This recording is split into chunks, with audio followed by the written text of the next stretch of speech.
Hello, hi, how are you.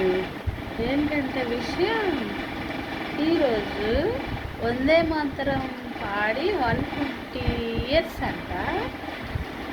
స్కూల్లో అందరూ బాగా వందే మాతరం పాడి సెలబ్రేట్ చేసుకుంటున్నారు. మళ్ళీ ఎన్జీ రంగా బర్త్డే అంట, వ్యవసాయ శాఖ మూల పురుషుడు. ఆయన అప్పట్లో స్వతంత్ర పోరాటంలో కూడా పాల్గొన్నాడంట.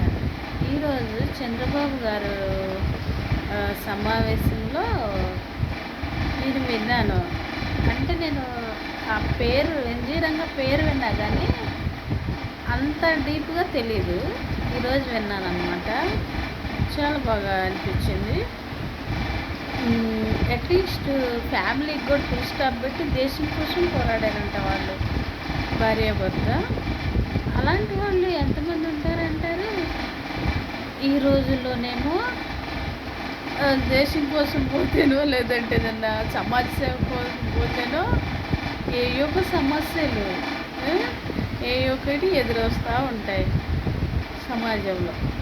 కానీ అప్పటి వాళ్ళకి అలాంటివి ఏమో తెలియదు. చక్కగా హాయిగా అందరు కలిసిమెలిసి చేసేవాళ్ళు పనులు.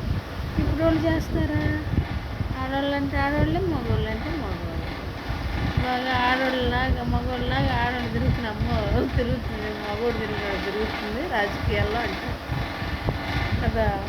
అప్పుడు స్వేచ్ఛ వేరు, ఆడవాళ్ళకైనా మగవాళ్ళకైనా. ఇప్పుడు మనస్తత్వాలు వేరు, స్వచ్ఛమైన మనస్తత్వాలు అన్నమాట. స్వతంత్రం రాకముందు, స్వతంత్రం వచ్చినాక చేంజ్, డిజిటల్ ఇండియా వచ్చినాక ఇంకా చేంజ్. అసలు డిజిటల్ ఇండియాలో బతకటానికి లేదు ఆడవాళ్ళు. అన్నీ సాధిస్తున్నారు ఆడవాళ్ళు అయినా కూడా. ఎందుకు? సమాజం మార్పు చెందింది కాబట్టి. అలాంటి వాళ్ళు ఉండనే ఉన్నారు. ఇలాంటి దేశం కోసం పోరాడి వరల్డ్ కప్ సాధించిన లేడీస్ ఉన్నారు. యుద్ధ విమానాలు ఎక్కిన వాళ్ళు ఉన్నారు. బుల్లెట్ ట్రైన్ నడిపే లేడీస్ ఉన్నారు. ఆటోలు నడిపే వాళ్ళు ఉన్నారు. లారీలు నడిపే వాళ్ళు ఉన్నారు. బస్సులు నడిపే వాళ్ళు ఉన్నారు.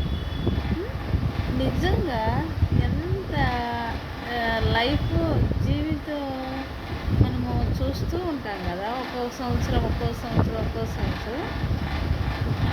సమాజంలో మార్పులు చూస్తుంటే ఒక్కోసారి చాలా ఆశ్చర్యం అనిపించింది. మేము 90sలో 80s కిడ్స్ ఉన్నాం అనుకోండి. అసలు ఎంత స్వేచ్ఛగా ఆడుకునేవాళ్ళము పిల్లలు. 80sలో ఉన్నప్పుడు సాయంత్రం 10 దాకా కూడా ఆడుకున్న రోజులు ఉండేవి. అందరం మగపిల్లలు ఆడపిల్లలు కలిసి చక్కగా ఆడుకునే రోజులు ఉన్నాయి అప్పట్లో. కానీ ఇప్పుడు అసలు ఎవరు ఆడుకోరు. ఎవరు సాయంత్రం రావటం, స్కూల్ నుంచి మళ్ళీ ట్యూషన్కి వెళ్తాం, లేదంటే స్కూల్లోనే ట్యూషను, లేదంటే ఇంటికి వచ్చినాక ట్యూషన్కి వెళ్తాం అంతే. ఇదివరకు ట్యూషన్లు ఉండేవి కాదు కదా. స్కూల్ నుండి వచ్చి ఆడుకోవటమే. సాయంత్రం దాకా ఎంతసేపు ఆడుకుంటే అంతసేపు. పిలిచేవాళ్ళే కాదు అమ్మవాళ్ళు. ఆడుకోవటం ఎప్పుడో పిలిచేవాళ్ళు, ఎప్పుడు చూసినారు. అలాంటి స్వేచ్ఛ ప్రపంచంలో ఉండడం వల్ల ఇప్పుడు 4 గోడల మధ్య ఉంటే, 4 గోడల మధ్య దాటి బయట ప్రపంచానికి వెళ్ళి మాట్లాడాలా, ఏం మాట్లాడాలి, ఏం మాట్లాడితే ఏమొచ్చింది అని ఆలోచించాల్సి వస్తుంది. ఎప్పుడైనా ఒకటే, మనం మాట్లాడేదాన్ని బట్టే మనకి రెస్పెక్ట్ ఉంటుంది.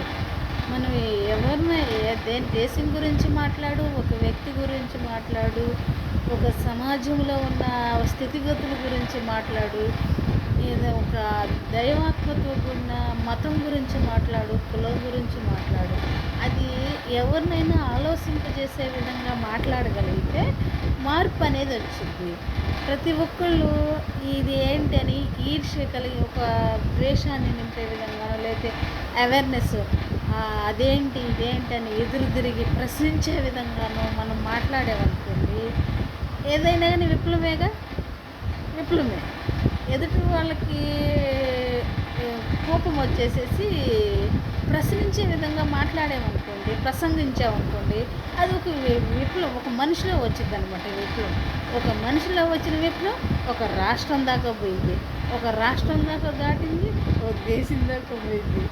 అలా విప్లవాలు అనేవి మొదలవుతాయి. అందుకని దేశ నాయకులైనా మనుషులైనా ఎవరైనా సరే మాట్లాడే ముందు మనం ఏం మాట్లాడుతున్నాము, ఏ సందర్భంలో మాట్లాడుతున్నాము, ఎందుకు మాట్లాడుతున్నాము అని ఆలోచించి మాట్లాడగలిగితే అప్పుడు సమాజం మంచి దారిలో ఉండిద్ది అనమాట.